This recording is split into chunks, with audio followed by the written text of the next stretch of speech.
All right, good morning and welcome to Doppler'S Gear Garage. How the heck are you doing? Happy Saturday. What is going on, ladies and gentlemen? Let me get my comments going here in the window. I hope you are having an amazing day this Saturday. There we go. And first of all, let's raise them up. Little protein shake there with some Pete's coffee. I also need to give my buddy Griffin Gaines a big shout out. He kindly gave me some great coffee when we were in Florence, Alabama, and we've drunk that down in the House of Doppler here. So in any case, wherever you are, whatever you're doing, this is for you. Cheers. All right, well, good morning, Chris Alexander. All right, I have to ask, is the catalyst that I am playing through? That is absolutely the catalyst.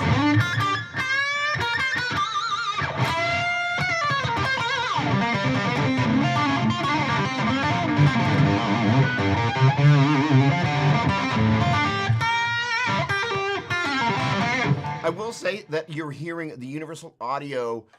Let me move you. There we go. We can get rid of that, I think. You're hearing the Cooper time cube delay, which is that on its own right now. And then you're also hearing the Universal Audio Lexicon 224 reverb. And then this is without either of them.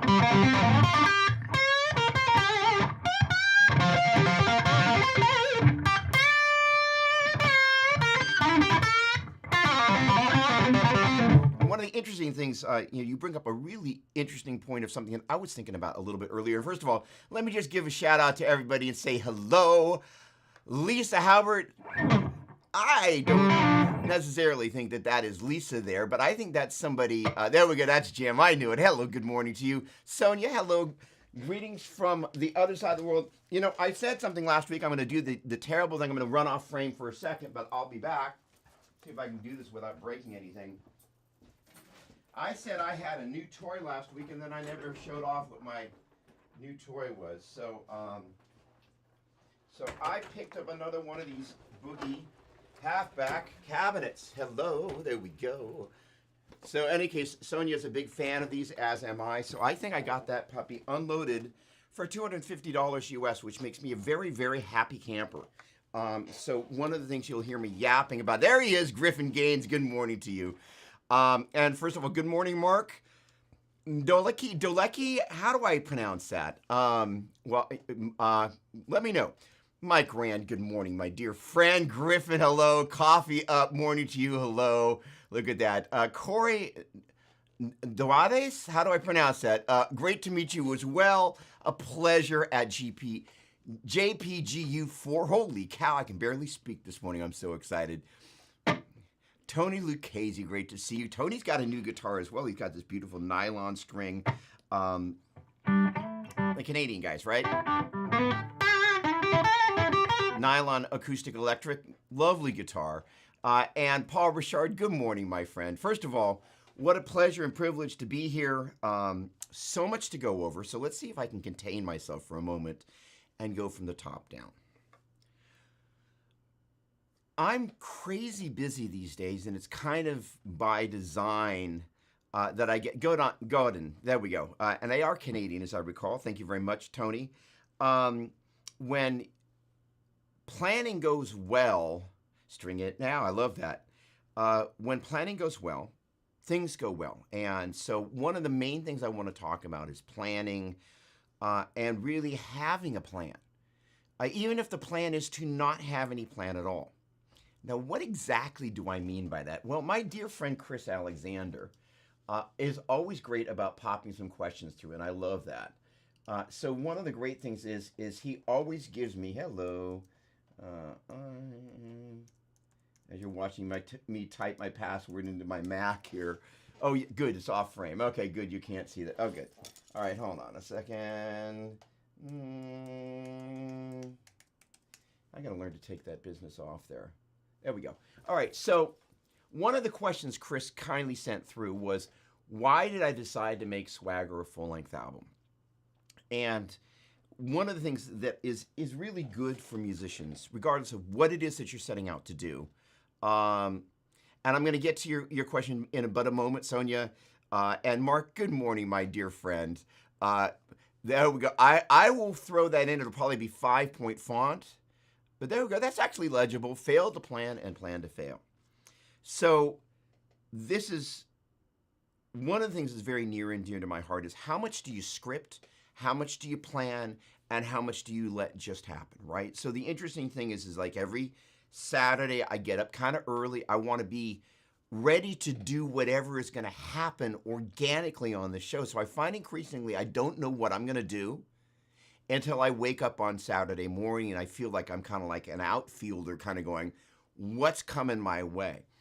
And so in the midst of that, it means that musically,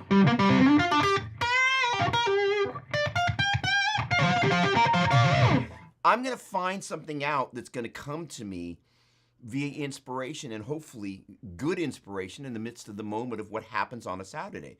And like many of you, I wake up on different days and I'm a slightly different player, so I don't quite know what's going to come out, which I think is a good thing, which means I'm purposely putting myself in a place of public discomfort where if I really blow it badly, it can be a little awkward. And if something happens that I'm happy about, then I get to be happy about that and I get a chance to celebrate that. The point being is there's actually a plan to the unplannedness. One of the things that's happened in the midst of this, per the question here that Chris sent through, again, why did I decide to make Swagger a full-length album? Good morning, Phil. Great to see you. In going out and playing these shows, we're going to be playing at the Baked Potato in Los Angeles on Monday, September 4th. Super excited about this, but when we've done headlining shows, we don't quite have enough material, and that really kind of gets underneath my skin. And per the vocal album that we're working on, I really felt that I needed to have time to grow into the player that I needed to be to do this. And it's a very interesting thing because John Cuniberti, the engineer on both albums, and both in the studio and the mix engineer, really felt that at the time we recorded the first instrumental tracks, I was ready to do what needed to be done. And I actually pushed back and actually completely disagreed and continued to disagree not because of lack of obedience to his vision to what I can and can't do. I just knew that there were things that I needed to grow into as a player. You know,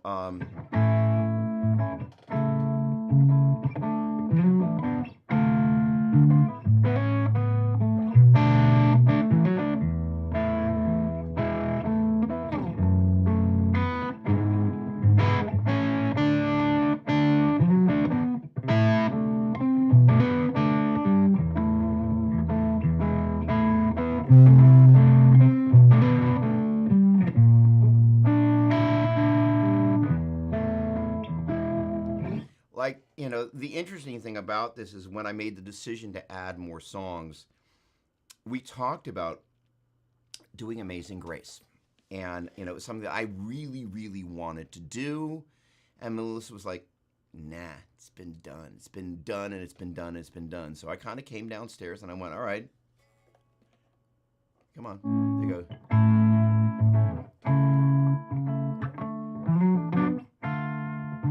And that thing kind of happened really fast.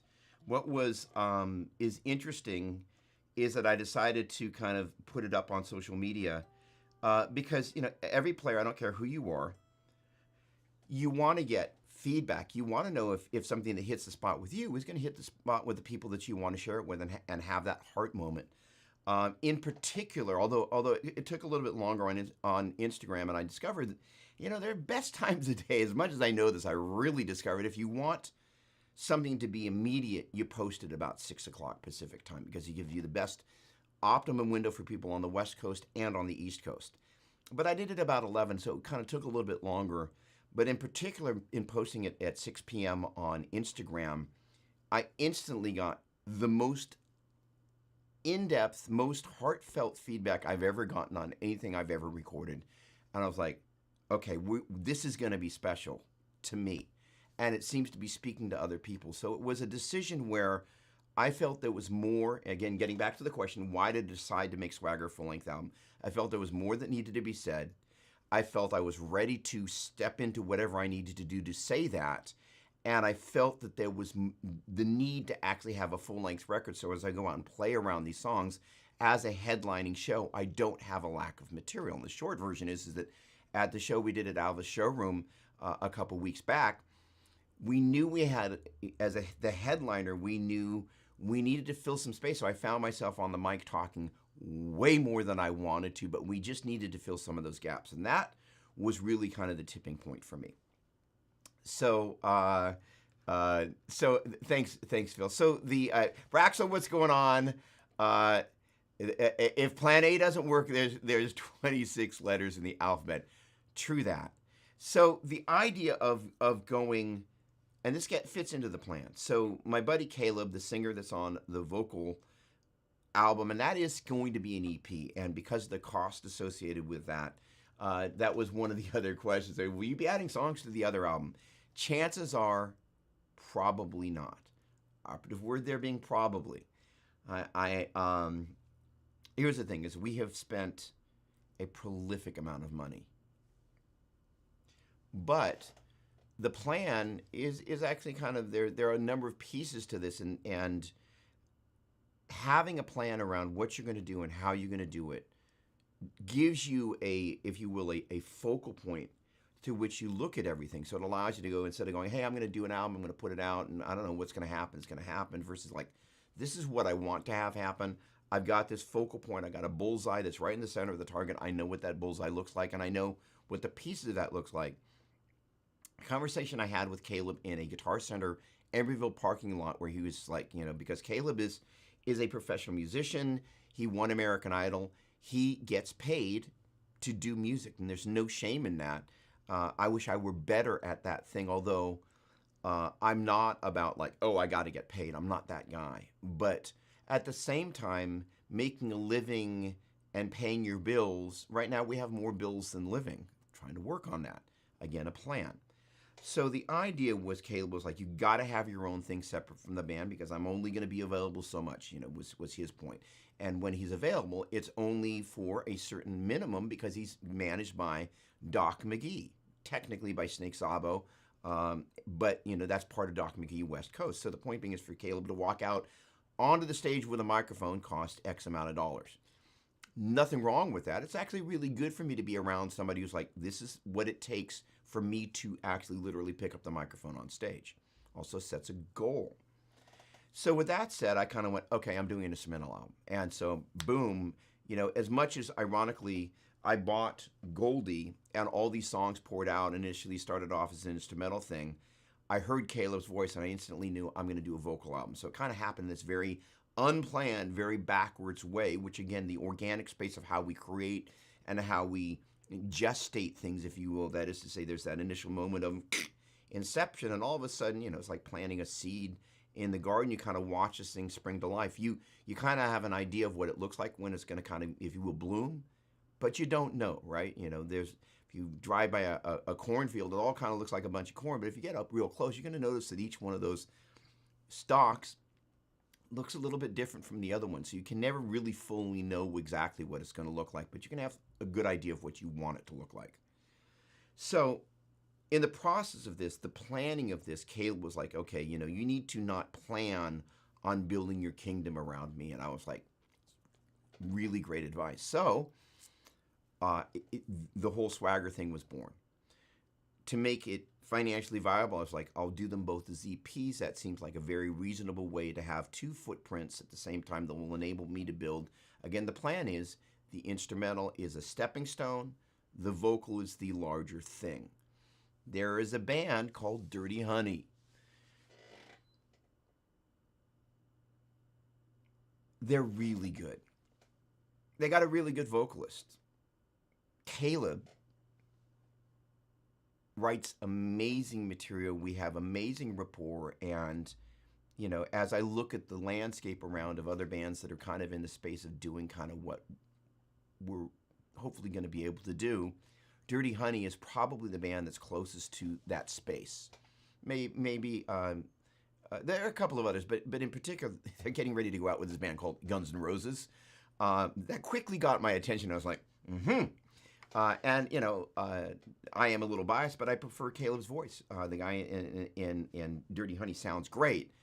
Caleb is the greatest living classic rock vocalist I've ever heard. Of this next generation, just unbelievable. I am totally biased, so I will say that. But I heard his voice and I was like, I will find this guy, and we will make an album. The point being is the plan was everything. Write the songs remotely, get everybody in the studio, record, shoot video in one fell swoop. Use the studio as the background. I worked with a team of amazing video and photo professionals such that I knew we were going to capture what I wanted to vision-wise for the album. And then in turn, that basically replicated what we had actually also done with the instrumental album a couple months earlier. So kind of process. So the great thing about living in the creative zone, once you're conscious of what seems to be working for you, you can create process out of that. So out of that space, there's kind of the kind of let the creative be the creative, but then also have a plan. As it relates to you and I, one of the things that I love to do as a guitar player is I'm trying to kind of go, how do I knock down the walls between what I'm doing and what I want to do? Most importantly, because I look at this more of a group sport than a kind of a solo practice, and because I have such a strong feeling about what I gently refer to as the family. I'm not super, if you notice, like, I'm not every week like, hey, buy some t-shirts and, we've got this and we've got that. I'm actually supposed to be getting my, the shopping cart up in the DougDopplerMusic.com website. And that was one of the things that didn't happen in the midst of the busyness of this week. There were actually more important things, but if we're all about the Benjamins, that would have been done first thing. Bad planning, just saying. That said, choosing how you're going to spend your time is very, very, very important in terms of getting the outcome. Your time on the instrument in particular, who is it that you want to be that you aren't? And for me, this journey was, if Chris, there was an overarching question of like, of all the things that you want to accomplish on this thing, what would they be? At the very top of the list, and the great thing was the comments that happened on, this song, which doesn't have an official title yet.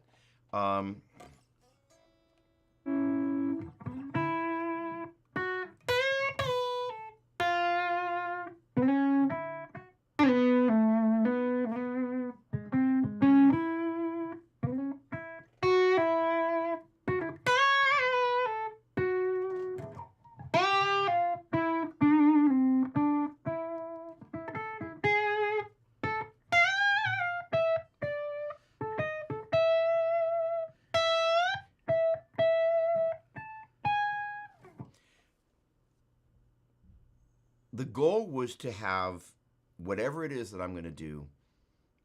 And when I played some stuff for somebody, and their comment was, it's both familiar and new.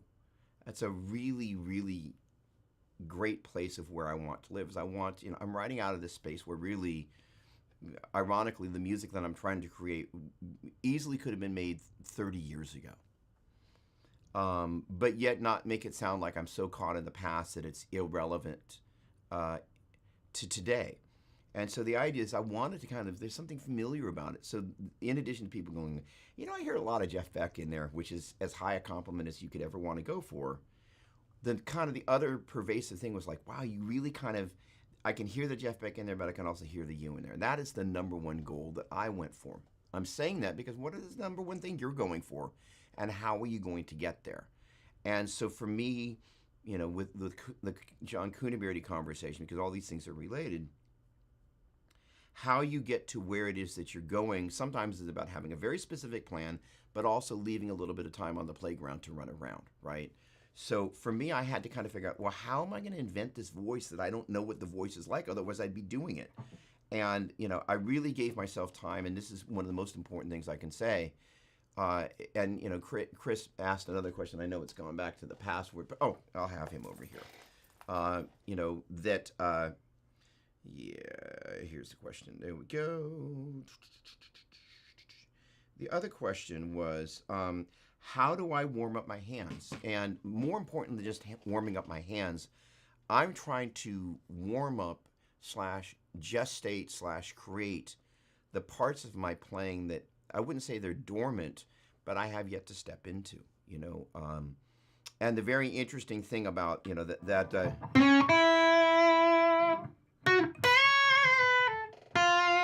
the more I listen to is like, I can hear Jeff Beck, but I'm also hearing things that I'm doing where the time that I spent listening to Eric Clapton is starting to percolate.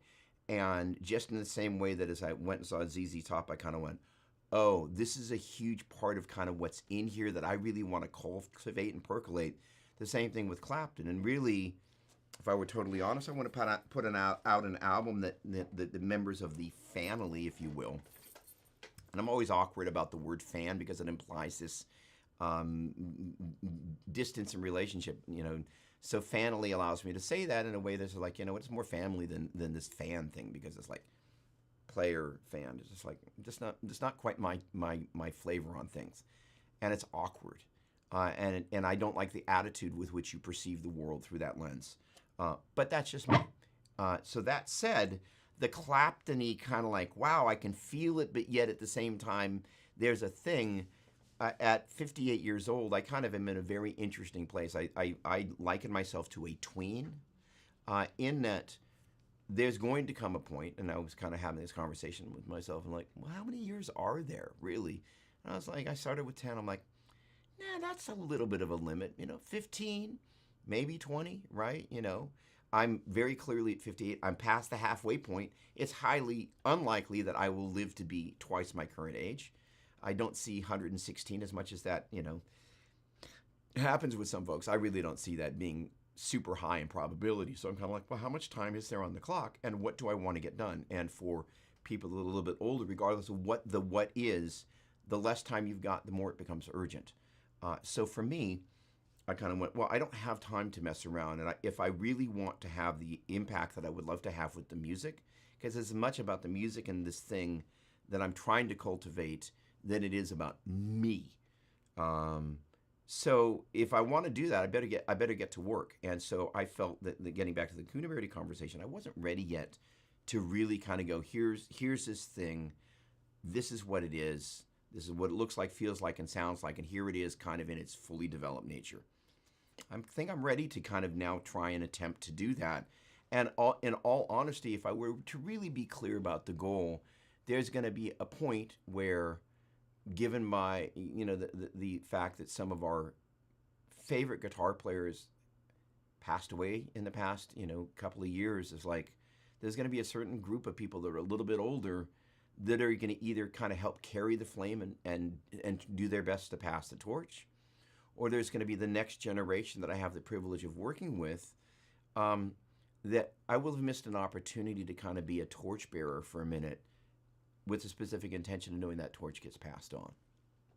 So what am I going to do about that, and how serious am I about it?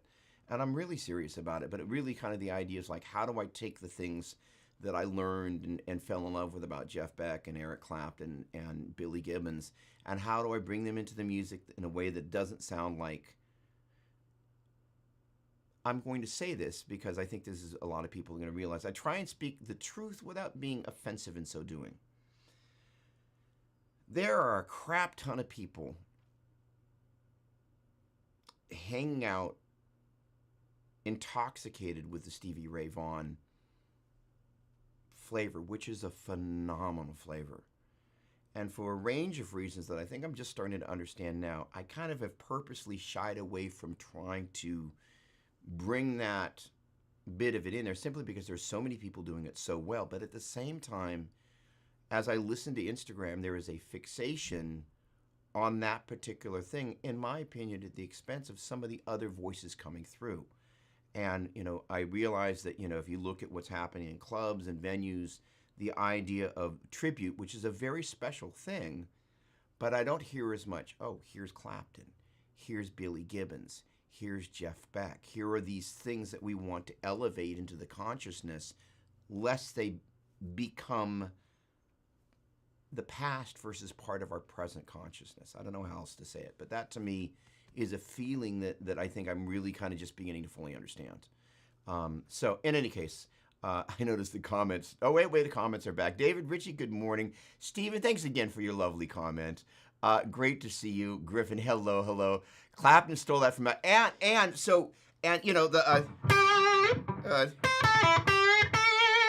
and Albert King, absolutely. So Griffin, you are absolutely there. The thing is that, and to your point, and my musical ignorance, there is, I've got a bunch of favorite Albert King songs, but I'm much more versed in the kind of electric distorted. That's just a little bit more my voice. And the Albert King style, where there's just a little bit less gain, is something that I'm less knowledgeable, less skilled at. And because I have a tendency to play with distortion, there's a certain amount of that I'm not as gifted at. And I'm also really aware that there are people that will do that so much better than I will ever be able to do that. Know what you can do and know what you can't.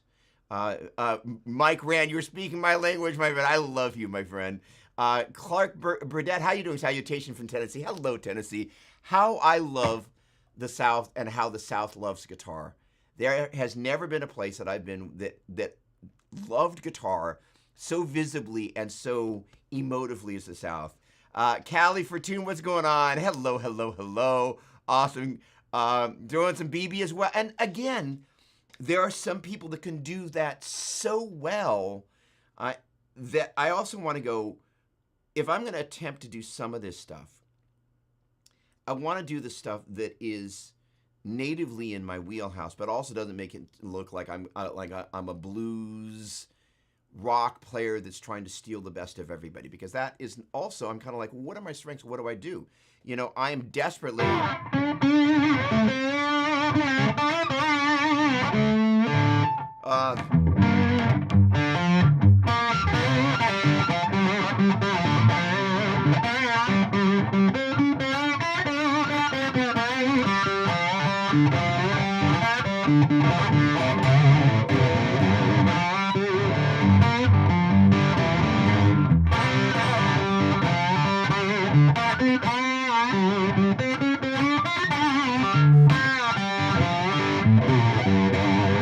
I'm desperately trying to get my slide game up, and I got to tell you, every time I play slide for about 5 minutes, after about 5 minutes, I'm like,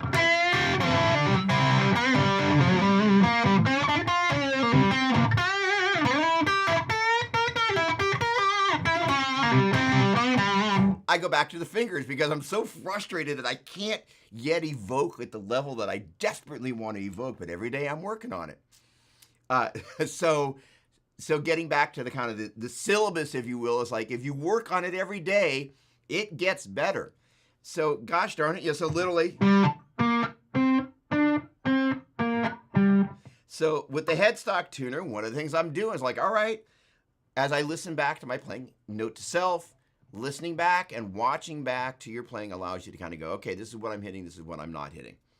But with the tuner, going, okay, when I place my notes, how in tune am I?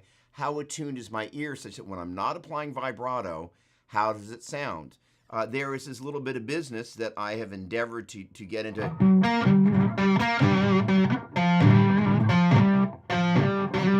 And I'm not, so using the slide.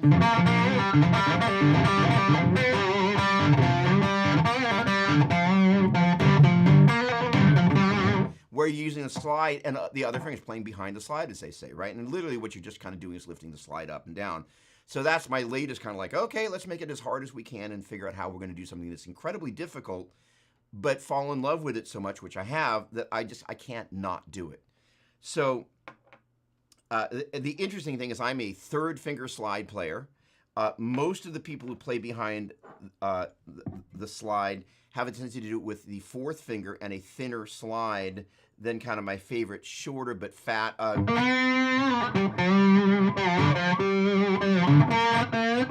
I can desperately assure you that playing with all the greasy stuff, that is to say, this little bit of business.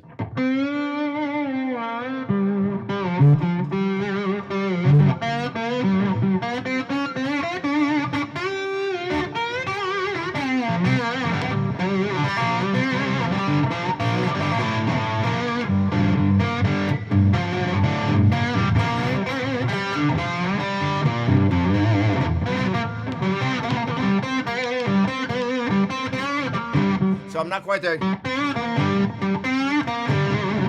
but combining the slide net, the challenge is this guy is just fat enough that it's really hard to do. And generally speaking, I don't like the sound of the brass thinner slide. That's where I live. I'm just like, oh my word. The interesting thing is I was watching that the Skinner movie that's on HBO or sorry, on Netflix, and I think it's called If I Should Leave Here Tomorrow.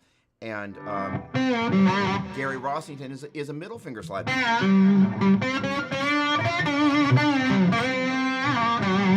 But the third finger enables me to kind of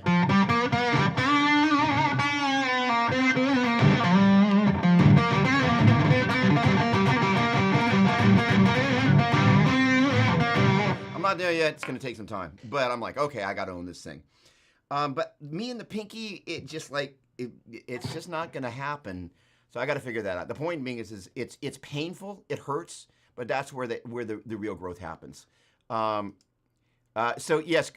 Clark, the interesting thing, BB is such an important person in the midst of all this. But yet if I try and there are just certain places that I'm kind of going, where do the blinders actually need to exist? Because that's an important part regardless of what you're trying to do. If I want to do tapping, how much do I focus on Eddie, Homeboy from White Lion, do I add all the fingers in there? How far and how wide? By the way, one of the things we're going to talk about today, holy cow,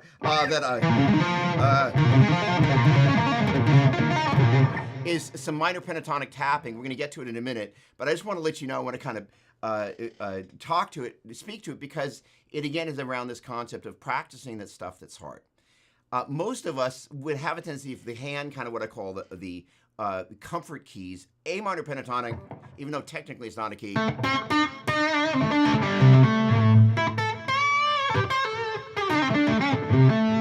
It's a very comfortable key because we spend so much time in it. Most of us, when we were taught the minor pentatonic scale, were probably taught to play it at the 5th fret, just knowing, hey, well, that's the A minor pentatonic, you played at the 5th fret. And not necessarily somebody saying, hey, by the way, when you tune the A string, that's A there on the 5th fret on the 6th string, and that is A. So we didn't know why it was the minor pentatonic. We just knew it was a shape that we played there. But if you say to a guitar player, B flat minor pentatonic,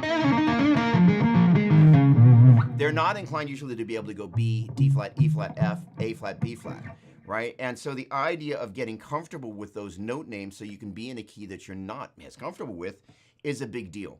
So we're going to come back to, but I will plant the seed for anybody that kind of gets to this point in the video on the rewatch or just is here. Michael Brock, good morning, my dear friend. John Mello, hello, hello, hello, hello. Oh, excellent. Thank you, John. Really, really appreciate that. The idea is, like, hey, okay, well, if we tackle a key that's hard, then all the other keys get a lot easier by comparison. So the idea is taking this minor pentatonic and that's just going. Oh, come on, that's that. Okay, so first of all, mapping the notes, that's the E flat, A flat, D flat, F, B flat, and again the octave of the E flat.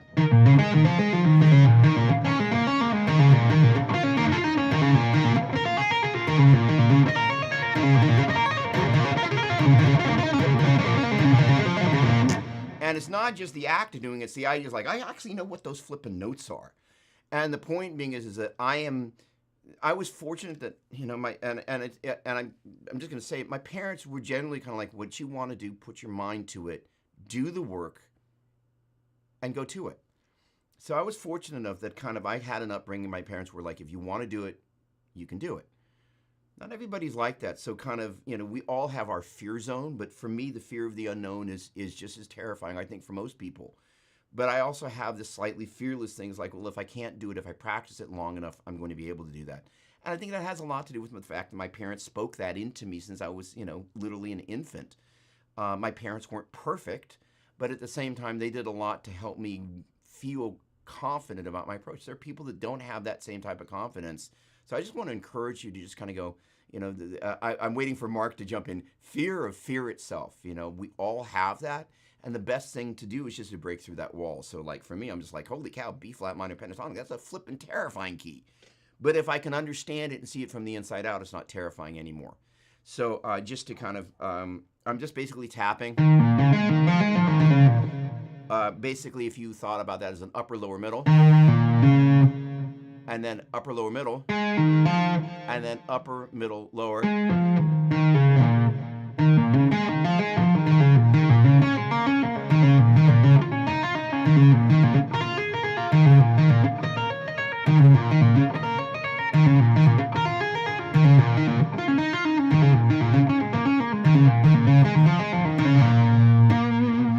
And I actually went like, oh, I'm going to hit the octave instead of going, what fret is that at? I'm looking for B flat. Oh, that's the note in between A and B. I actually know where that is. And I'm starting to discover that as I look at the neck like that more and more, I'm like, this is very powerful. So I just want to encourage you to go there. All right, let me scroll up a little bit here. I went down the rabbit trail. I went, by the way, if I miss any comments, it's not that I'm ignoring you, it's just that I miss comments.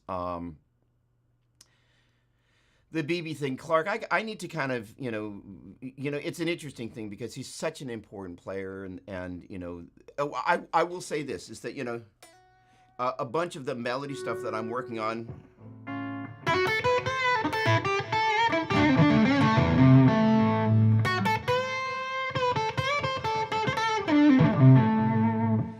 one of the things that what is it, Sleepwalk? Somebody commented like, you know, there's a...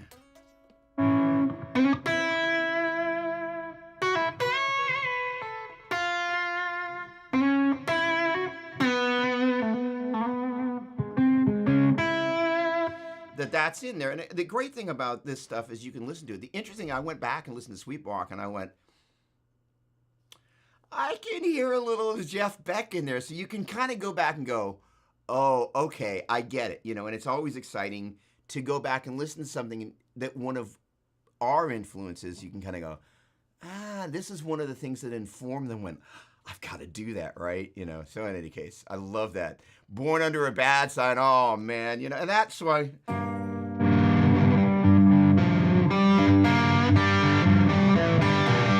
Here's the other thing, gosh darn it, this Mickey...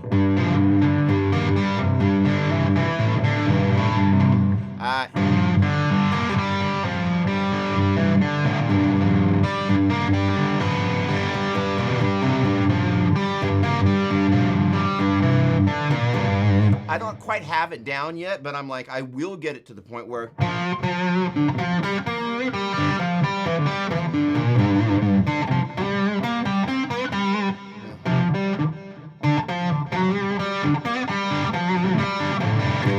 where my pinky can begin to... Because the thing about playing in this G thing...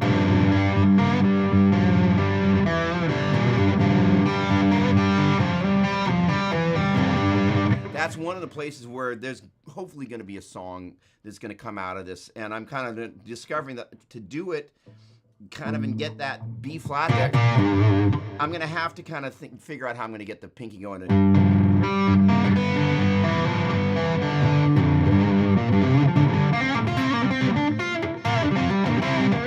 My pinky's a skinny little puppy.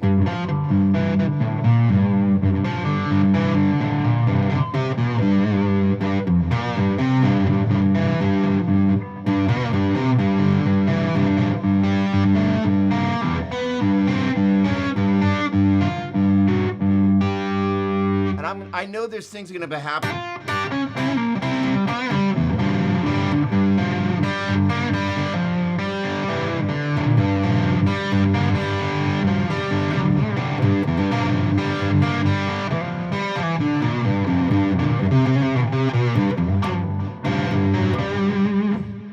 I got to figure this thing out. So that kind of yesterday was kind of like, all right, pinky, time to show up. And the point being is it's hard, but that's what makes it kind of going, well, flippin' A, let's get to it. So I want to encourage you, whatever the wall is, just identify it and go after it. There we go, Mark. I enjoyed doing, there we go. Hold on a second. Let's get here. Where is that screen? There we go. Come on. So, you know, and that's the great thing, you know, this whole, and I really realized.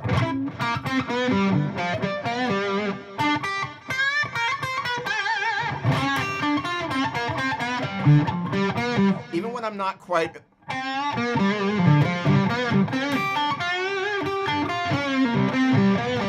There's a little bit of.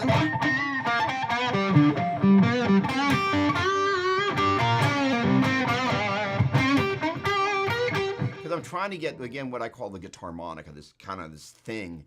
And it's actually kind of starting to become together. Oh.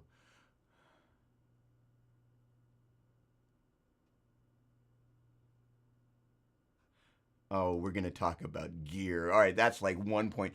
Doug, other than using Megami W3082 speaker cable, I'm trying to figure out which quarter-inch phone jacks to use.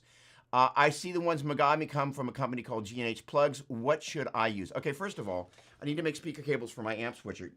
Speaking my middle name, amp switcher, I don't know. Hang on, back in a sec. So, great question, and gosh darn it, here we go. Down the rabbit trail we descend, and I could not be happier to go further down any rabbit trail than this one. Normally, there we go. All right, so there is an amazing amp guy in the Bay Area who works on everybody's amps. And so literally, me and a soldering gun, it's embarrassing. It's like there's more solder left on the floor than not. So these are...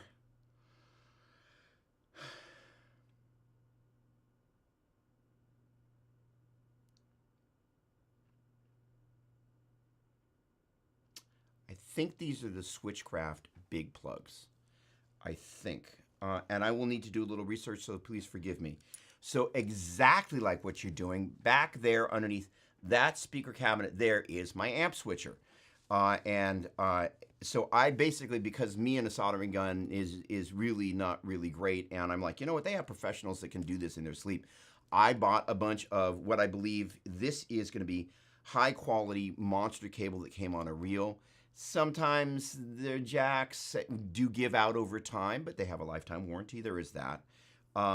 You know, if you're looking for a brand that has arguably the best cable in the business, Mogami would be a great place to start. Now, I am a Rapco Horizon endorser, and pretty much every cable other than my speaker cables at this moment, simply because when I put together my laundry list for my dear friend Darius there, I just didn't quite want to go, oh, can you send me $500 worth of speaker cable too?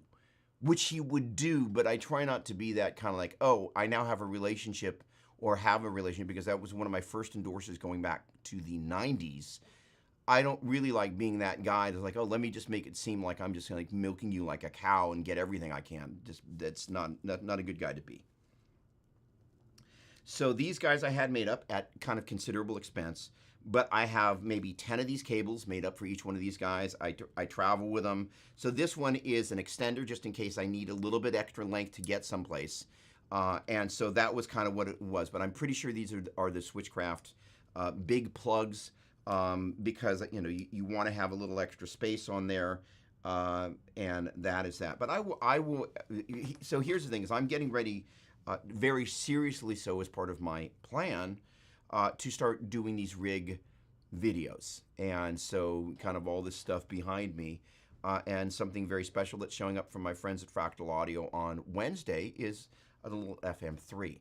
And in the Fractal universe, I'm going to be building and creating some presets for people that are going to enable them to put together a number of different templates. And they're literally going to be templates for putting together different types of live rigs.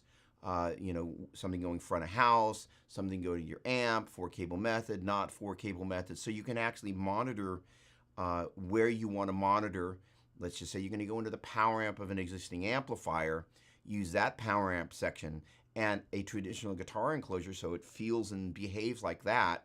But when you go front of house, so you can have total control using a virtual power amp and IRs, and that goes out front of house, so you know exactly what's going to happen front of house and you get the best of both worlds. Also making sure that they're phase coherent. So all the nuance around all of that stuff. So the cabling and all of that stuff, what I'm going to do in these videos, and by the way, input is more than welcome, as all these things are talking about the problems that needed to be solved and kind of how they were employed. And the word that I'm going to be using over and over is rigcraft. It's kind of like tradecraft, but it's rigcraft, all the things that we do. Specific questions, feel free to drop them below, or specific things that you'd love to see in videos like that, bring them on, please. So Braxel, that's hilarious because there's a company called Witty. I think they're called Witty. You'll be hearing more about them because they make all these wireless MIDI products that I'm going to be using in a number of the different videos. So, but they've been very patiently. They sent me a very big box of very cool stuff that enables you to send all this MIDI stuff without having to run an extra cable if you don't want to.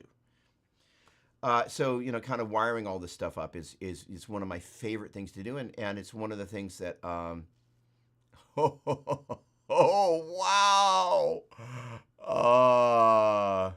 Hold on a second. Here we go. Hold on. I missed a comment. Has anybody heard of Mr. Jimmy? He is almost Jimmy Page reincarnated. There's an upcoming documentary. I haven't, Chris. That's strange because he's from Japan, but looks, moves, and plays like Jimmy. Wow. Is that the guy that's playing with Jason Bonham? Bishop, great to see you, my friend. Hello.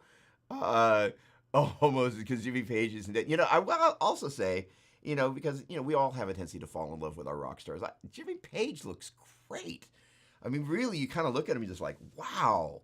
There was a period of time he was not looking so good. Like on Live Aid, you kind of go, my thought was this doesn't end well. And he looks like he's, honestly, be quite honest, looks like he's gotten sober, embraced sobriety, and looks really happy and really healthy. He's kind of got this glow about him. It's pretty impressive. All right. Gosh darn it. Brad, good morning, my dear friend. Rostalov, good morning. Thank you very much. Pleasure. Brent Milligan, dirty. That tone is sick. Thank you so much, my friend. The other thing is, Damien, hey, what's going on? Good morning. There we go. You have the Switchcraft. Okay. I'm in the right place. I love this. You have the Switchcraft 184 plugs. They are great. I love those. I also have the Neutrik NP2X. Hold on. These are going to be tiny. Like, there we go. Come on, bring it in. It's going to be like half a point. There we go. The Neutrik NP2XL for speaker cables. Both are solid choices.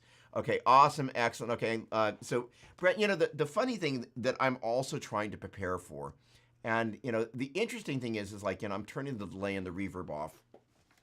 Good morning, by the way. I hope your trip was awesome. Sorry I missed you in Nashville.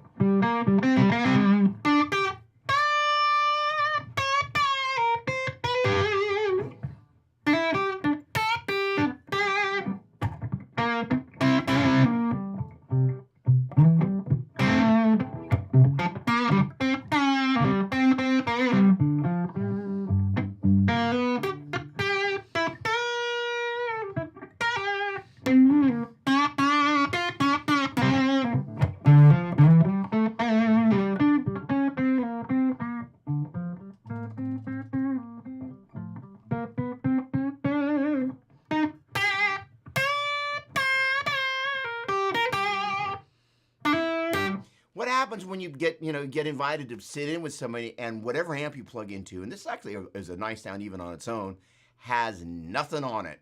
You don't have your delay, you don't have your reverb, and you're plugged into whatever it is, and you either going to make something happen or else everybody else has got their camera out and they're like, oh, there it is on the internet. He really can't play without delay and reverb. Like, that kind of being prepared for that. So that's part of what I'm doing. I am normally, in this moment, fortunate enough that wherever I'm playing, I got my rig with me. So if people sit in, like happened at the Underdog, or I got a chance to sit in with Larry Mitchell and Lance Lopez, which, by the way, if you haven't, you've obviously heard Larry because everybody here knows Larry. But if you haven't heard Lance, just a brilliant player. That conversation is to be continued. I'm going to leave that right there. But the idea is you plug in, he's like, hey, you got what you got. You better be ready to make something of it. So I'm really also spending some time going, hey, what can I plug into an amp and just kind of go, how do I make my thing happen? Do I need delay and reverb to actually feel comfortable? And if I do, I better start turning it off more. So I'm going to start turning it off more.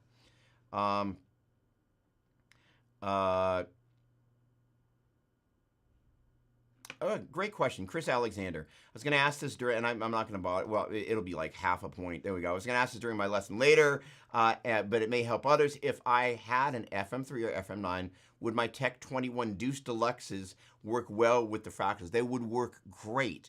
The unfortunate thing is the last time I looked into those, they have either been extremely back ordered because of COVID-19 stuff or just plain discontinued, which is a giant bummer. There we go. Yes, he is. He's with Jason now. The funny thing is, he went, Japanese guy that moves and sounds like Jimmy Page. I'm like, that sounds like the guy that I saw with Jason Bonham. That's hilarious. So yeah, it would make sense that he's playing with Jason. By the way, raise him up. So, yes. So one of the things that I'm going to do is I'm going to put together all the different types of solutions, because so many people, for the little guy right above my head, the Mark V 25, and gosh darn it, I didn't actually take any actual photos. I may actually have to kind of shoot some after the fact photos that between you and I may be kind of like, they're going to be kind of replacement photos for the ones that I didn't take. So that's say we're going to wrap it up some bubble pack, and I'm going to shoot it in the same little carry-on bag that we used to take that to Nashville with us. But the great thing about that amp is that's my fly rig. And so that little amp, the Seymour Duncan Power Stage 700 that's right there, was in slightly sacrilege. It's around here somewhere. But my Helix backpack, so I had that and the FM9 and the Helix backpack and whatnot. So on Wednesday, the FM3 shows up, and I'm going to start building a couple of different types of rigs. The great thing for me is that for that particular trip to Nashville and to Florence and to Montgomery, the FM9 was bigger and more than I needed for that. Literally kind of all the tone was coming from the amplifier, but it doesn't have quite enough headroom that when you go to play on the clean channel in particular, you just can't quite get it loud enough without the power amp starting to distort, which is why the Power Stage 700 was such an important thing. My friends at Boogie, with whom I am humbled to have an endorsement with, set me up with SIR Nashville. There was a 412 cabinet that I was able to use for that trio of shows. It's a stereo rectifier cabinet. These guys behind me, the pair of cabinets back there, their slants, I actually discovered, I think I like the straight better, the tall recto cabinets. They sound amazing. And I was a little concerned, and I did some practicing beforehand, but in a live setting, was the stereo separation enough in a single 412? And if it's good enough for Eric Johnson, I should have known it was going to be good enough for me. But it's a great way to have a smaller footprint and not have to take two 412 cabinets if you don't want to. So with that said, that enables me to take the sound of the amp but run it into the power amp, and I can get my stereo separation, and I'm able to do that. But again, that was using a particular rig. What happens if I want to use a Tech 21 Power Engine Deuce Deluxe, or I want to use some of the different solutions that are out there? Well, I have most of them because I've worked for Celestion and Eminence, and have this amazing relationship with Two Notes and Fractal. So, and the other modeling companies, Line 6 has been very good to me. But the idea is building different rigs using some of the different things. So there's a pair of power cabinets that are sitting there specifically for that purpose. I also have the Power Cab 212 Plus, which again is a stereo imprint. I think that's 300 watts. If 300 watts isn't going to get it done, we have problems that I like. Okay, excellent. Great question. Good morning, Eric. How are you, my dear friend? And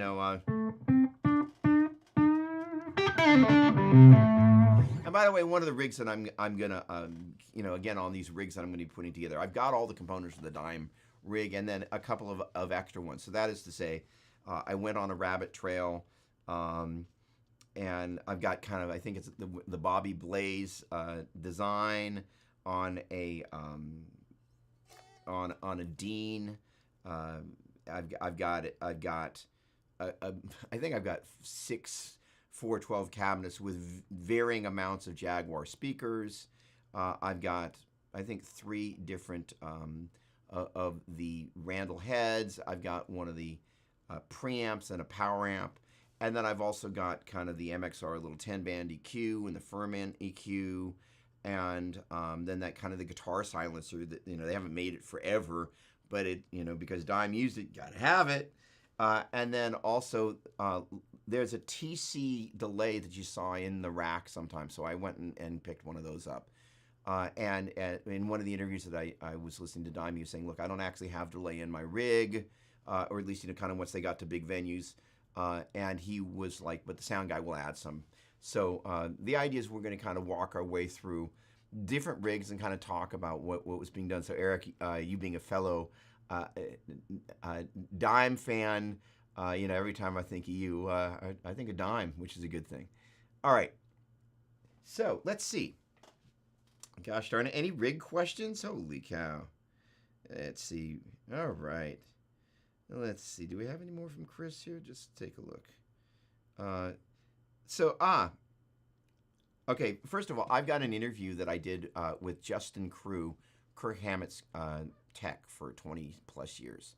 And I've been kind of waiting for this other company to hopefully get back to me because they've got a bunch of amazing photos of Kirk's rigs over the years. And one of the things that I wanted to add to this video was the history of Kirk's rigs, but it looks like that's not going to happen. So let's just say next Friday is probably going to be when that video is going to drop, because Friday is a good day to drop YouTube videos.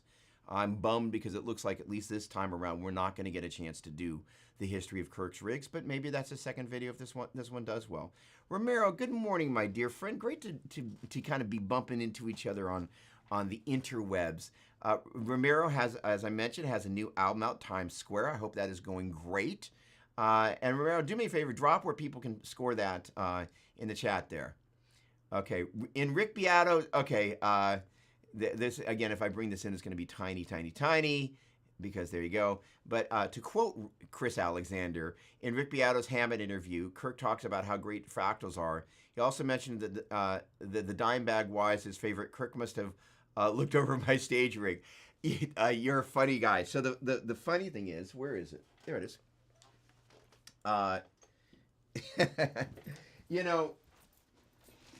There are certain things that happen that you kind of go benchmark.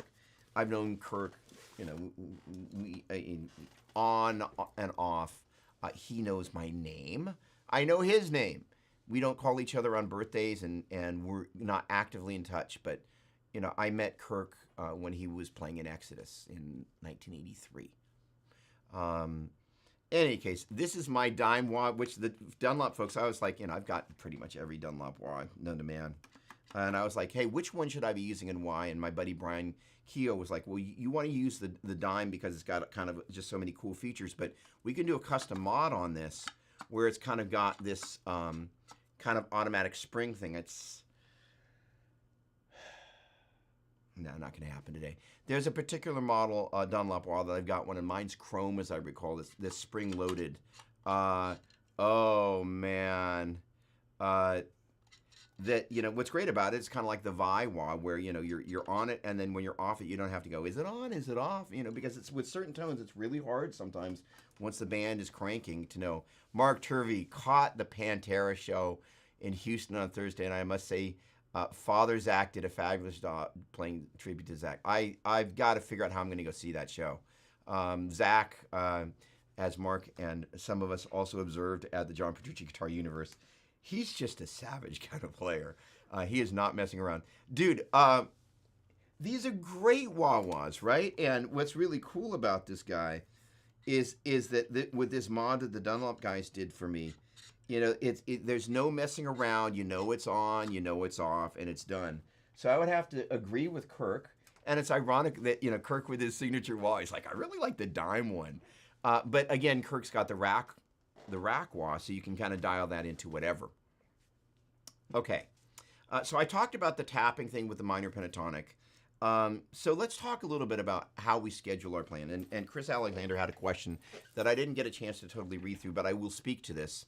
One of the things that Lindy Day, you will be hearing and seeing a lot more of Lindy Day, because I talk about her every week. But so Lindy and I are working on a range of course material. And yesterday was one of, I can't talk about any of this stuff yet, but it's really, you know, I think the coolest thing about what I get to do is, like, I get to come along with my alter ego. Like, there's a certain point where you look at your life in parallel and kind of go, I must be dreaming, and I'm watching myself walk through this dream. And you just kind of go, did that really happen? So yesterday was a big day. And so there are some things happening in the background on the teaching front that are just kind of blowing my mind, which I'm very, very, Eric, Stevie Ray Vaughan, Andrew Ray Vaughan. What's going on, my friend? Great to see you. Always a pleasure. You know, and the great thing is that I learn so much from my students. You know, the great thing is that every week, Eric is like, let's go back to the course curriculum. I've got a question about this. And what's neat is that I'm learning so much about kind of what people want and what people need. You know, I'm in a hospitality business, and my job is to make people feel good. What a great business to be in. I'm also in the relationship business, but more than that, I'm in the hospitality business. I'm not in the music business. My job is to cater to people having a better day. Greatest gig in the world. And I get a chance to kind of cruise along with me and kind of do this crazy stuff, because it's just like, it kind of like, how did that happen? So as, you know, I'm working on this stuff, this 15-minute fundamentals, Paul Richard, I'll help you spend some money on wah pedals there. So Paul, you know, there are some things that are seemingly obvious that don't seem to be able to get done in the current version of what I'm doing. On in my hallway, so let's actually talk to organization and planning, and I'm going to try and weave that in there. In the hallway leading down to this room, I've got kind of a 6x12 piece of paper, and at the top of it, I've got 360-degree guitar, and then there are a series of columns that reflect the different verticals of things like YouTube and Instagram and Facebook. So each one of those has an ongoing list of things, so I can get it out of my head, get it on the wall, and every day I see it. So it enables me to add stuff, because there's always a pencil close by, so that if I feel the need to do that, I can do it. The other thing that I can do, my buddy Yusuf and I are going to get together next week, so I'm keeping a little list by my laptop here, such that a couple of times every day I'm able to stay on target with not just the stuff that's in Google Calendar, but the stuff that's right there, and my ability to, if there's something that's pressing that needs to get done that I don't want to forget about and make sure gets done, it goes on that kind of list. And that's kind of the week list, so that I don't miss anything. One of the other things that I'm going to be doing in the organization thing, and I haven't done it yet in the written thing, but I'm doing it mentally, is like I think about what I'm going to do the next day, so when I get up, those are the things that I know are on my list. I'm not hitting every one of the to-do items, but I am now focused going into the next day, waking up that next day, conscious of what it is that's on my list. And again, like we talked about a little bit earlier, sometimes it's just like there isn't a, like, I'm going to throw up this track here.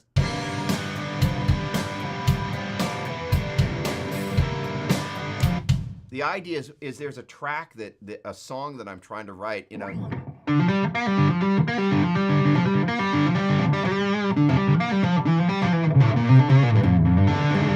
That's gonna that this may or may not be the one on.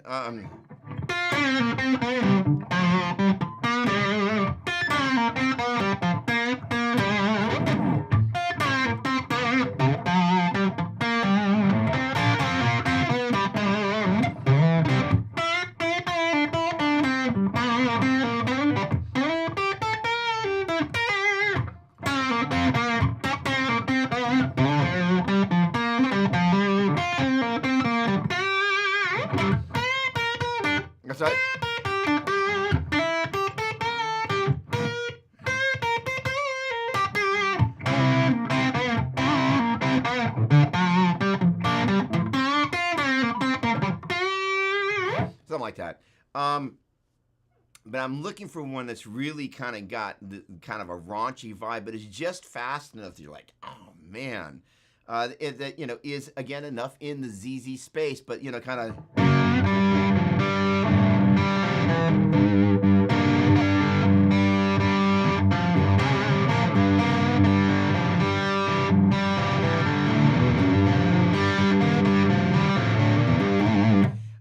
But I'm trying to get the pinky going in on this, and it's just not quite as strong as I.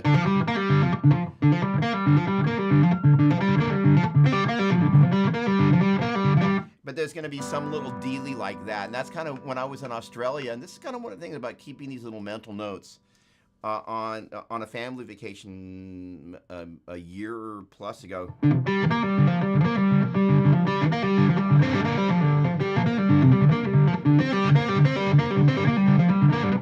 Let me turn that up a little. The kind of the swamp, a little more swamp.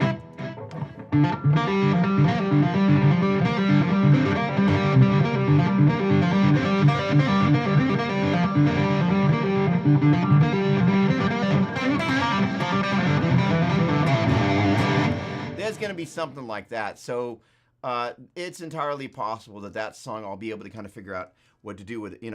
First of all, one of my favorite tools.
But the neat thing is there are all these little kind of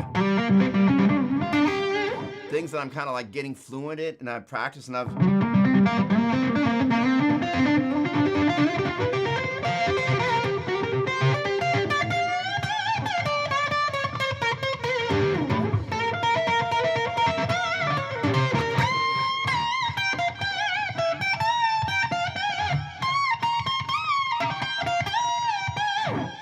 And then you start borrowing little ideas from other songs that you've done,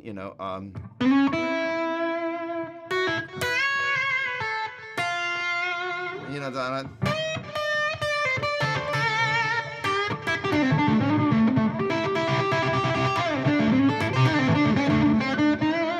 These kind of micro bends.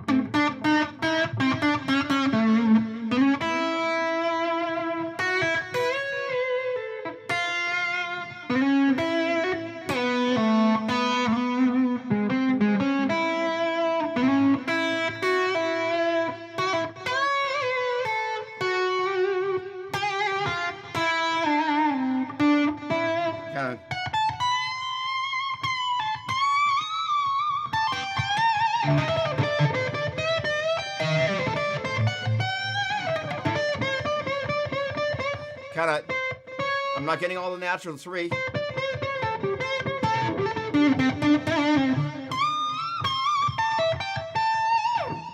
So just kind of messing with this stuff, kind of going, okay, how do I kind of butter more of the bread with that stuff across different places where it makes sense? And that kind of, I wouldn't describe it as harmonic ambiguity, but you're really kind of painting with these colors where it's not as simple as like, hey, I'm playing over the dominant side. there's my, if you will, that's a 5 chord. 5, 4, 3, 2. That makes a.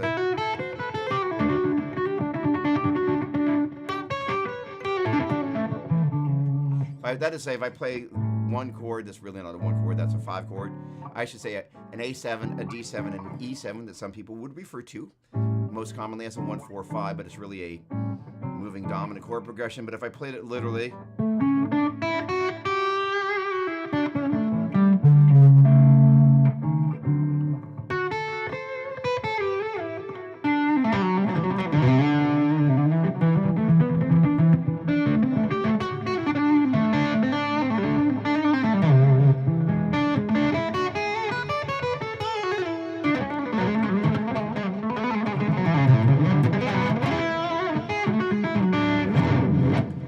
It sounds a lot less flat, or a lot flatter than.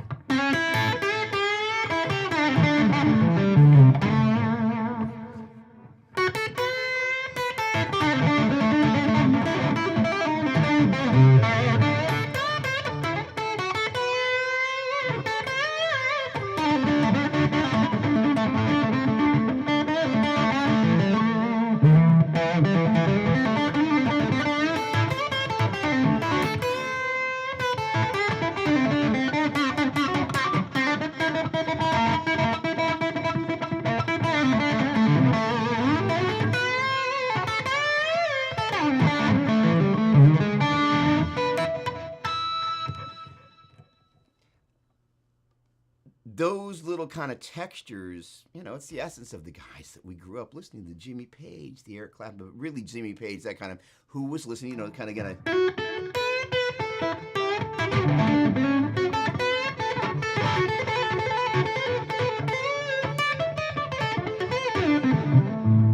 And I also have to give credit to Steve Stevens. The solo on Blue Highway was probably one of the most important tipping points for me as a blues rock player.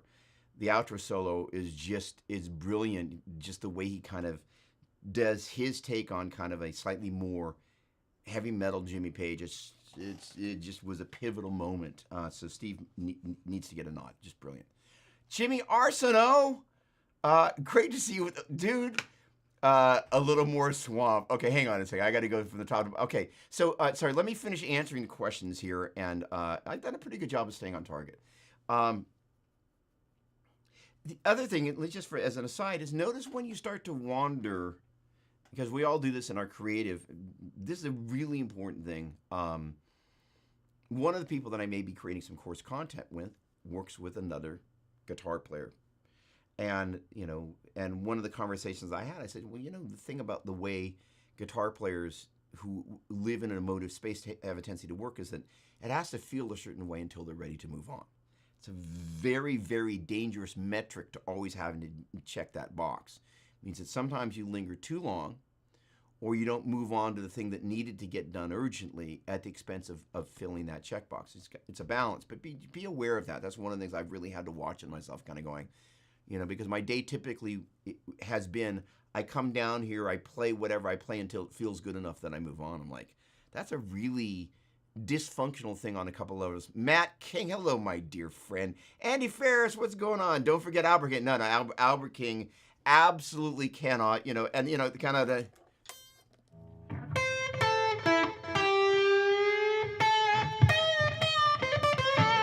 Now, that's again why I don't... There are certain players that I'm never really going to be good enough to fully pay the kind of homage that I would in terms of kind of where I'm naturally gifted as a player to kind of get there. But Albert King is just like, I'll Play the Blues for You is one of the quintessential pieces that kind of goes there. But again, one of the comments that I made, Andy, you're absolutely spot on. First of all, Matt, we're going to come back to you in just a second, my dear friend. But the thing about Albert is because there's so much Albert and Stevie Ray, and there's so many people doing the Stevie Ray thing. I'm kind of like, I do not want to, and I'll be quite honest, one of the other things that I see happening is there's so much of people doing the same thing on Instagram. Same thing. And I'm not saying that there's not diversity musically, ethnically. That's what I'm saying. A lot of people seem to be trying to fight over the same bone. I'm kind of like, you guys can claw it out over there. Just like I want to encourage each of you kind of go, look, even if it's lower numbers, find your bone. Leave the same bone to a bunch of other people. It's really, there's just like, I love Stevie Ray. Let me be really clear. But it's just kind of like I would love to hear more players finding their own voice than kind of going further and further and further down the Stevie Ray rabbit trail at the expense of not shining a light on some of the other voices that are out there. No slight to Stevie Ray. I saw Stevie Ray, very small club in the San Francisco Bay Area. He left the Bowie tour, or didn't do the Bowie tour.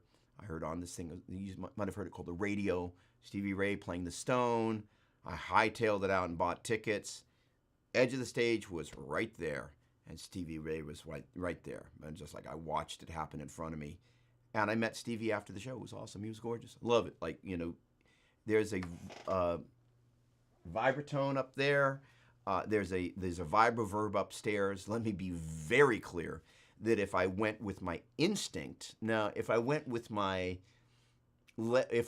pure emotion, I would allow myself to go there a lot more than I'm going to, but I can't, because I'm just like, first of all, there are people that will do the Stevie Ray thing way better, and there are also some other voices that are near and dear to my heart that I would love to kind of be able to, again, find some way, in whatever way I have the ability, to shoulder that torch and help some other players to go. There are some other blues voices that are just, again, Billy Gibbons, kind of his particular gift. It wasn't until I went and saw them live a couple weeks ago that I kind of went, man, I have a lot of slow playing to do. And it was just really, I just kind of went, that concept of how do I play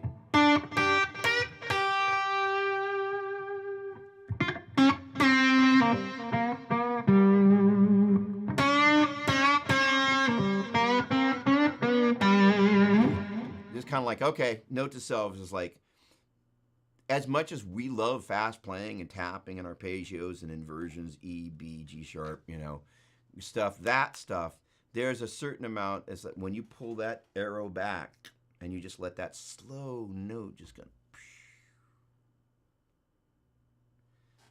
there's nothing like that. And so like that's really kind of a number of things I learned from Billy Gibbons. Brilliant showman.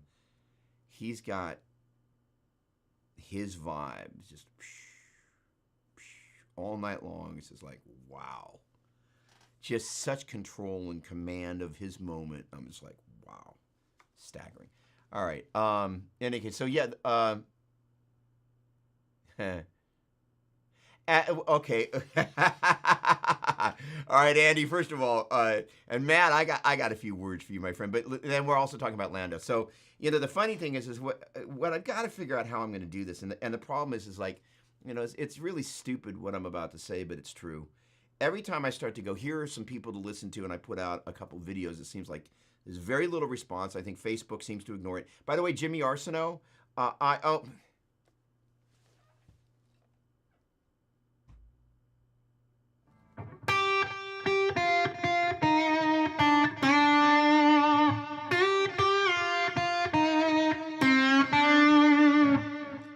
So I saw the Open Fire tour at the Old Waldorf in 1978 or 77. I'm non-sequitoring here, but you can't say Town Without Pity and not get me to respond. So Ronnie Montrose, and it was awesome. My buddy Joe Leifer, that I've kind of lost touch with, but I'll have to kind of figure out how I'm going to find Joe. But we went and saw Ronnie Montrose, and it was awesome. So Town Without Pity was kind of, I think there's a kind of little synth thing, and then I think it's the first track. After that, maybe not. I don't have the album anymore, but it's just a brilliant piece. And Ronnie was playing this Blackguard Telly, and it was just kind of a whole moment, a very important moment. To your point, and Anthony's, sorry, I've got another buddy named Andy Ferris. So the moment of impact of Mike Landau, Luke Lear and Landau were responsible for so many of these great solos and playing on great pop songs. Landau, to me, had this sound that was like a cloud. And I'm going to just say it. I loved his playing on Wilson Phillips. I realized, most people are like, Wilson Phillips, what? But his playing on that stuff is just so brilliant. He and Lukather just did so much to illuminate that music. Um, so, uh, okay, and then I'm gonna jump to Matt, and then I'm gonna jump back to Paul. You've got a couple of great points here. So first of all, quick, your average wah pedal is not spring loaded. So this was a custom mod that the Dunlop guys did, and I love it. And so it's great. No, so your average wah wah is not spring loaded, but we will have a conversation. Other than to say the GCB 95 is a great wah wah. This is just kind of a slightly modified version of that. It's the standard, you can't go wrong. Dunlop wah. I opened for Michael Schenker across the country. I played that wah every night, the GCB 95, and the number of times that Schenker audience came up and like, what are you playing through? I'm like, stock Dunlop wah. Just totally gets the job done. All right. So, Paul, I'm going to jump back to you in a second. Matt King, hello, my friend. How are you? Always a pleasure. So, Matt made some comment about kind of, the thing, the Matt is a...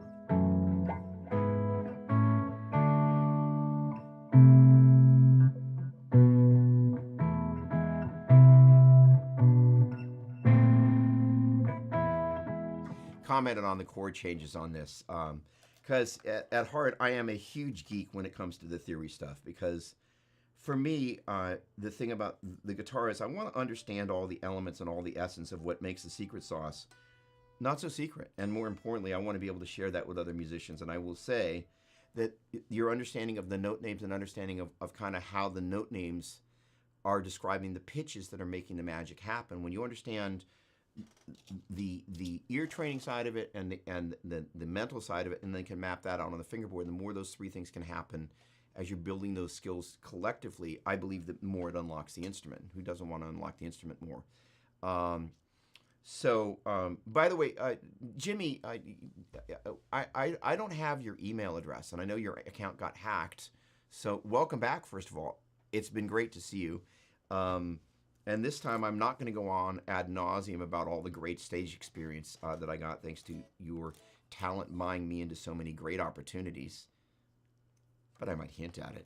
But the idea of, really kind of being able to, first of all, let's see how I'm going to do with this. What was it that I was, right.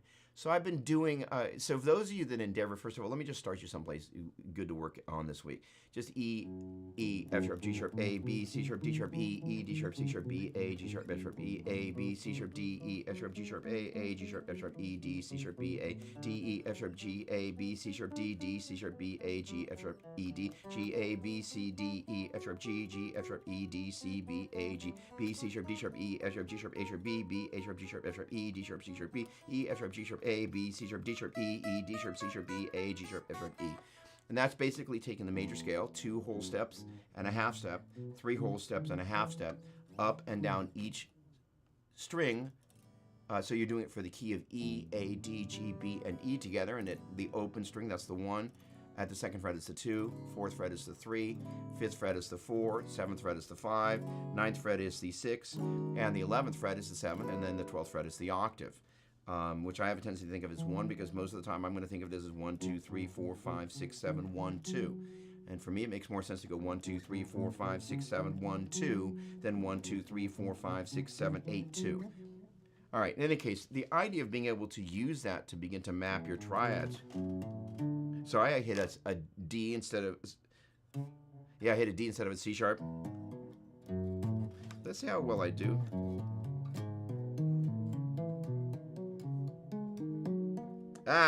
Hit an A sharp instead of an A.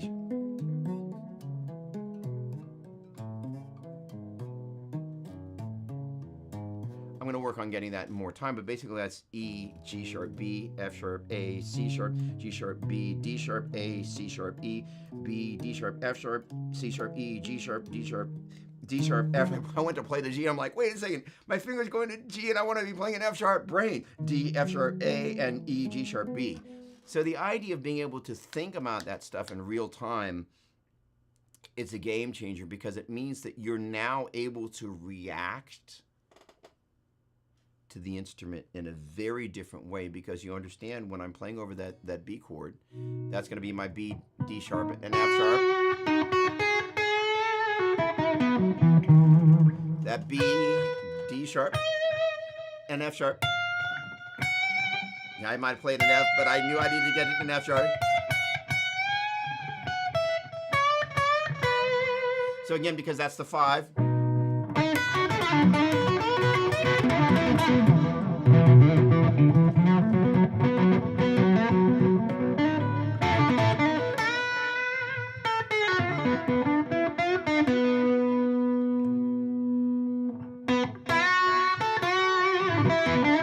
B, D sharp, F sharp.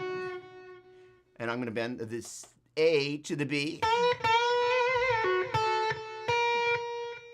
A sharp. Now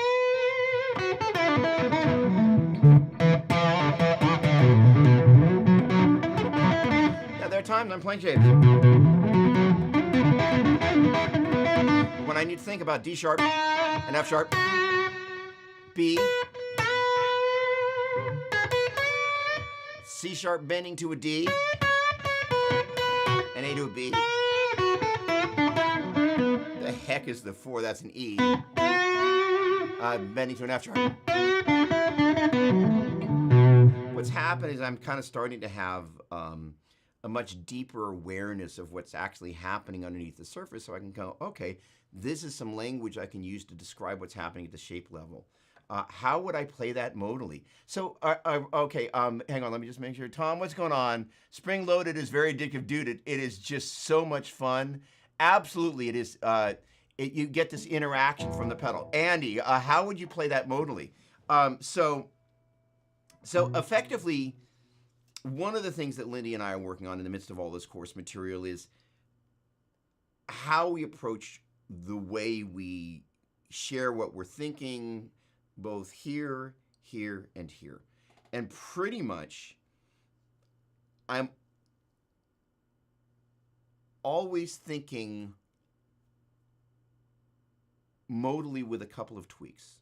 That is to say, I think of the minor pentatonic of 1 flat 3 4 5 flat 7 as potentially reflecting the Dorian, Phrygian, minor, or the Mixolydian as well. So in that case, let's just say I'm in the key of E major, E, F sharp, G sharp, A, B, C sharp, D sharp, E. The 1, 2, 3, 4, 5 is going to be B. And if I play those notes, that is say E, F sharp, G sharp, A, B, C sharp, D sharp, E from the 5, B, C sharp, D sharp, E, F sharp, G sharp, A, and B. So that's my flat 7.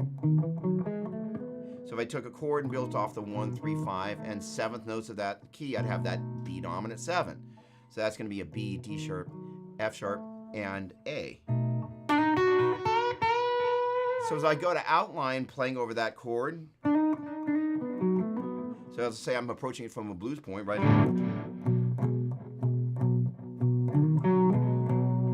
Well, first of all, as I look at what's going on here, I got 1, 5, and the 1, 5, and the 6, and we got our flat 3 to our natural 3. That's tension and resolution, but it's still outlining this dominant 7-bit of business there. So I'm still thinking, in the midst of all that, as I'm relating it modally, I'm thinking of that as a Mixolydian. Now that said,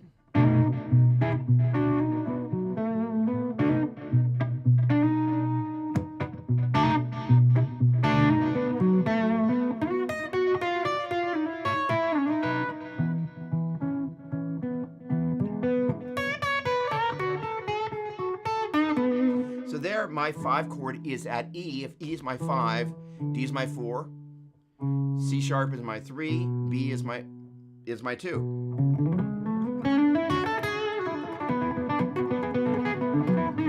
Means I'm playing Dorian over this chord. If my overarching tonal center is B, even though I'm going up to the 4 chord, you know, if you see it as a 1, 4, 5, so I'm playing in the key of B. So even though kind of the chords are, you still kind of have this overarching tonal center, right? So that means where it was B Mixolydian, then it's going to be B Dorian, and then over the quote-unquote 5 chord. going to switch to B major, B dorn, back to mixolydian.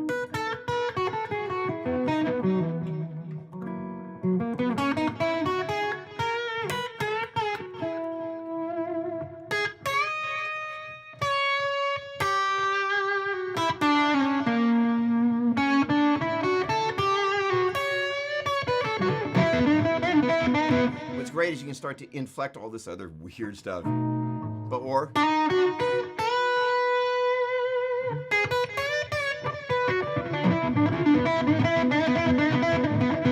And even though I'm going from the flat 3, and I'm not getting all the way up to natural.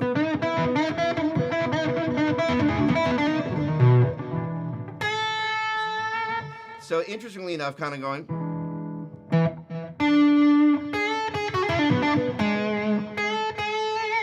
So it's interesting that so it's basically if I thought about E, G sharp B, that's that 1, 3, and 5 of that E chord.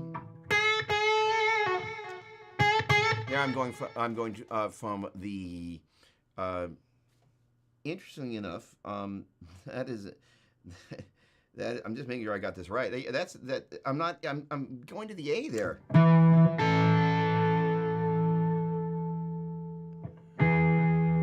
So I'm kind of going from the, I'm kind of bending from the 3 to the 4. And against the tonic, that's the flat 7. So as we analyze that, but I like.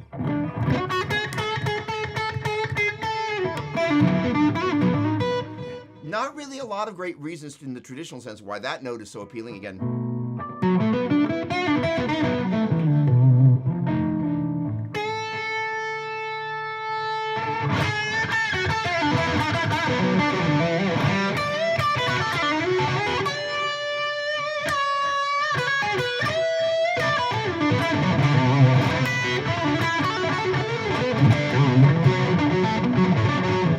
There it is.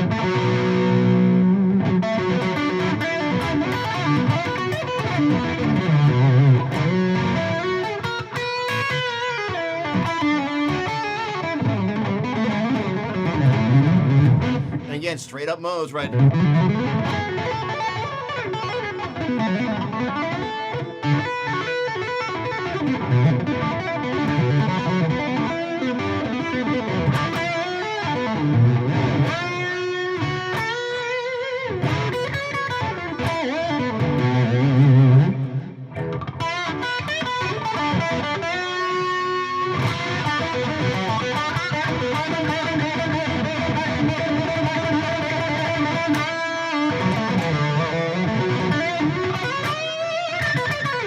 So you can hear when I really imply the flat 3. And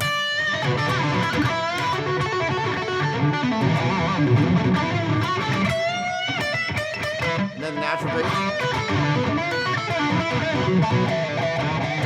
So that's to say I'm taking, if you define the mode and then refine it down to a couple of, I don't know why I want to say flash notes, but that is to say, those are the ones that kind of go bing, bing, bing. That's what we're using to kind of go, this is where we're mapping what's happening harmonically and reducing it down. That little thing around the...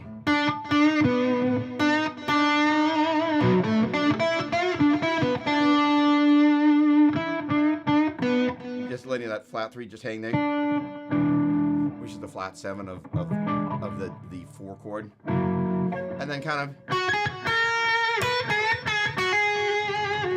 And sometimes I will hit...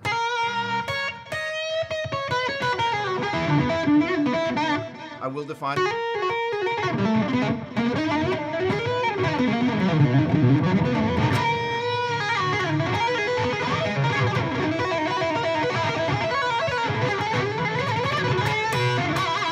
can really hear the...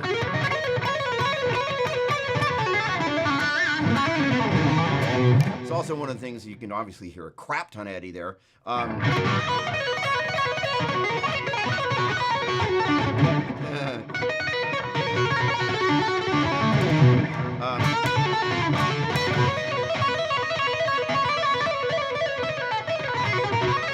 So if I outlined this, here's my mixolydian.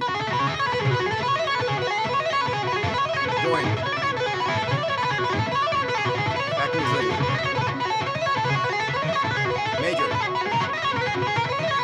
dorian, mixolydian, major. Basically what I'm doing is I'm in the key of B. I'm outlining, there's my 5, 6, flat 7, 1, 2, and 3 of B mixolydian. And there's my 1 and my 4.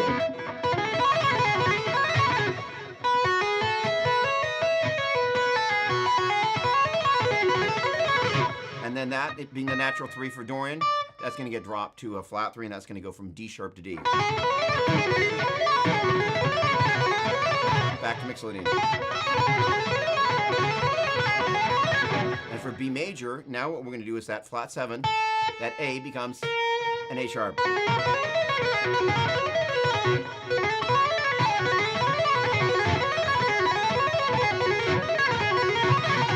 So that is really kind of a very strict modal interpretation of how I would see that. And basically kind of the blues as it's played, at least to my ear. Come on.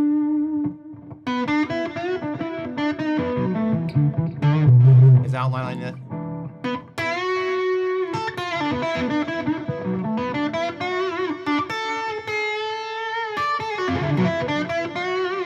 The other thing is Jimmy Jett, what's going on, my man?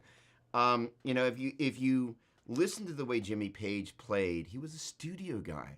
Part of being a studio guy was actually kind of knowing what the heck you were doing, and quite often they would just say, all right, we're in this key. You just have to be able to deal with it, you know. And, you know, quite often you think about composition in a traditional framework, it's not always done from a guitar in the key of A. So you got to be able to kind of figure out how you're going to evoke music. And to evoke music, in my opinion, the best way to get there is to understand what's going on. Matt King. So, you know, the neat thing about Matt was, I think, this chord. As I was kind of putting this chord progression, I really kind of, hang on, let me tune. You know, I was really kind of letting the chords tell me. This is kind of one of my favorite things about, and I don't know if I've ever articulated it quite like I'm about to, but I will make a note to do so again.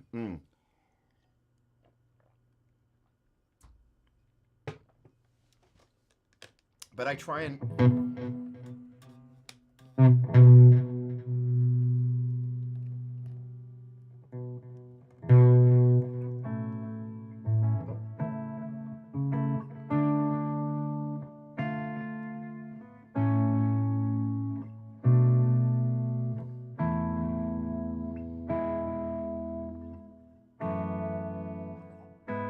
a little out of tune still.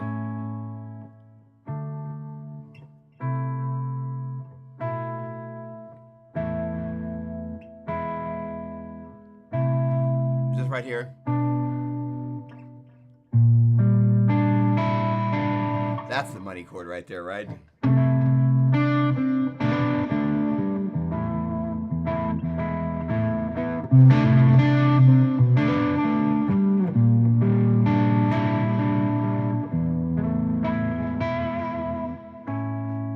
The other thing that I think that is one of the things that is really important to me as I'm kind of putting this music out is I want people to hopefully pick up on how important the rhythm guitar part of this is. You know, if I'm really brutally honest and talk about a plan, I don't quite know how this works. But if you look at kind of the guys that are near and dear and close in proximity, Steve Greenleaf, my dear friend, hello. Oh, man. You know, the great thing about this journey is you get a chance to run into and, you know, be around people that played such an important role. The great thing about Steve and I, we met in the 9th grade many years ago. And, you know, the kind of the whole journey of hearing music, you know, hearing those Jeff Beck albums, Steve was like, you got to hear this, dude. You know, and the great thing is that, you know, we've been friends so long, I really doubt that in Steve's mind, he was like, this record is going to forever change your life. And we knew that as we were listening to stuff, we were going on a journey together musically. But, you know, hearing Beckhammer live, you know, all these things that they kind of creep into your inner musician. And once they're there, it's kind of like seeing something that you can't unsee. In any case, thank you, Steve. You know, and those... How's that Fender bass treating you? And the chords will speak to you, right? They're gonna, Take my money or pay you. Thanks, Satch BKB. You know, let's get over here. How about you? Let's go here. There we go.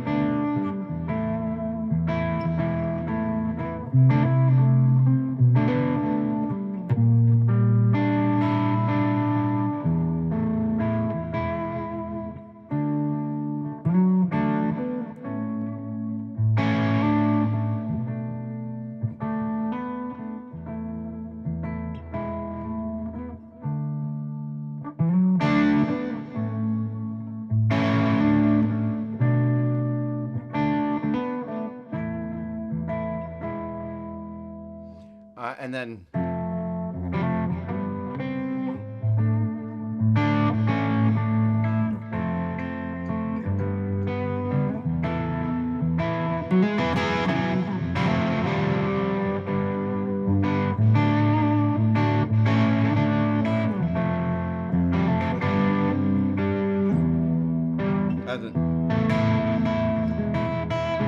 I need to think about that. E major's right, E, G sharp, B. So there's my sus4, there's my A, and my G sharp.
What?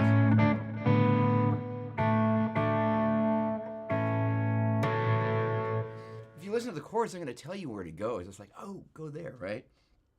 So that was kind of some of the other parts that I've kind of loosely mapped out.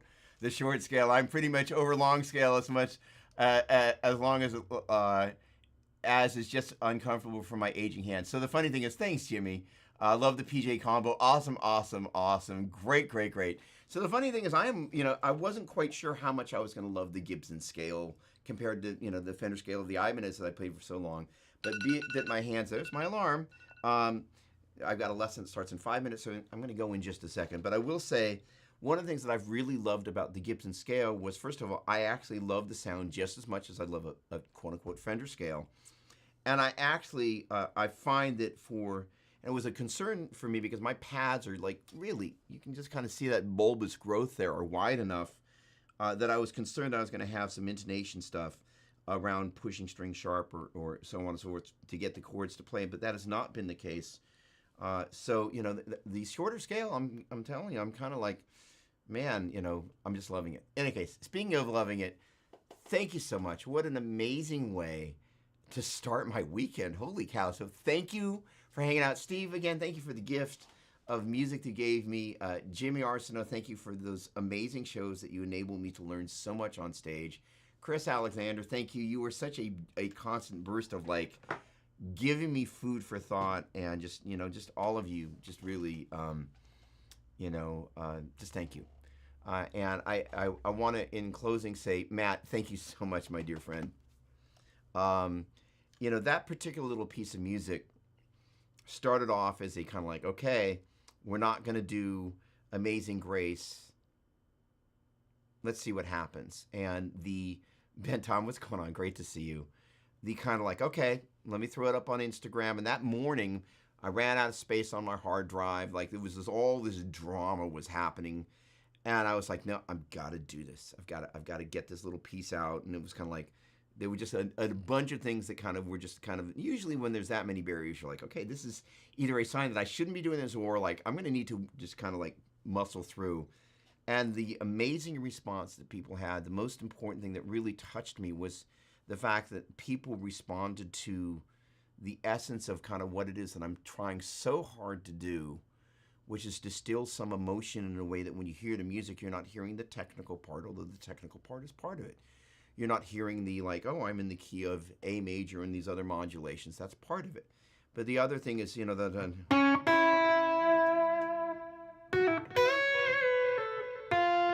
that that's one of the little things that's been in the kind of the little quiver, if you will, that arrow. I've just been waiting to shoot that, and the fact that I got a chance to use some of my favorite little, like, I haven't used that yet,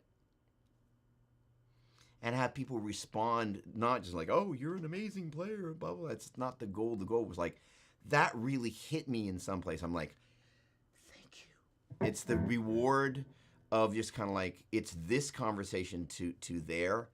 There is no higher goal than that. And so to think that like that's the precipice of like that's the first recorded version of it, I'm like, okay, if I handle this thing with the delicacy and the love and the affection and tweak it and let it be what it's going to be, but also just kind of make sure that it's all the things that it needs to be, I'm like, oh, this could be something very special. So in any case, just thank you for the heart and the feedback and all of that. So greatly appreciated. Have a great one, all of you. All of that. Thank you. Have a great weekend. I look forward to seeing you. Thanks so much for tuning in. And again, I look forward to seeing you next week. And always a pleasure, my dear friends. And thanks for sharing your Saturday with me. Make it a great one. Cheers. Oh, by the way, Los Angeles, September 4th, Monday at the Baked Potato.